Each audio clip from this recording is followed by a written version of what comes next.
நீதிமொழிகள் அதிகாரம் 9.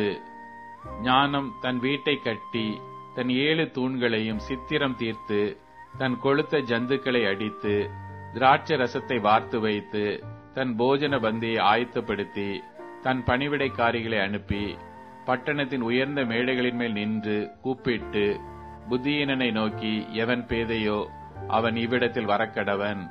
நீங்கள் வந்து என் அப்பத்தை புசித்து நான் வார்த்த திராட்சை ரசத்தை பானம் பண்ணுங்கள்.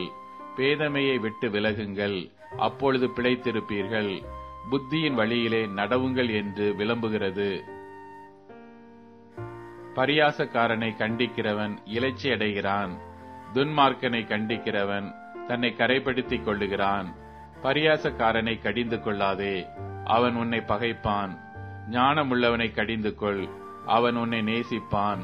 ஞானமுள்ளவனுக்கு போதகம் பண்ணு, அவன் ஞானத்தில் தேறுவான். நீதிமானுக்கு உபதேசம் பண்ணு, அவன் அறிவில் விருத்தி அடைவான். கர்த்தருக்கு பயப்படுதலே ஞானத்தின் ஆரம்பம், பரிசுத்தரின் அறிவே அறிவு. என்னாலே உன் நாட்கள் பெருகும், உன் ஆயுசின் வருஷங்கள் விருத்தியாகும். நீ ஞானியானால் உனக்கென்று ஞானியாவாய், நீ பரியாசக்காரனானால் நீயே அதன் பயனை அனுபவிப்பாய் என்றும் சொல்லுகிறது. மதியற்ற ஸ்திரீ வாயாடியும் ஒன்றுமறியாத நீர்மூடமுமாயிருக்கிறாள்.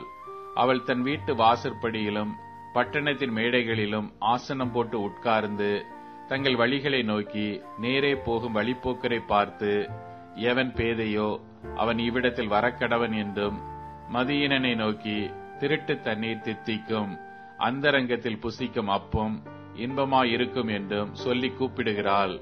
ஆயினும் மரித்தவர்கள் அவ்விடத்தில் உண்டென்றும் அவளுடைய விருந்தாளிகள் நரக பாதாளங்களில் கிடக்கிறார்கள் என்றும் அவன் அறியான்.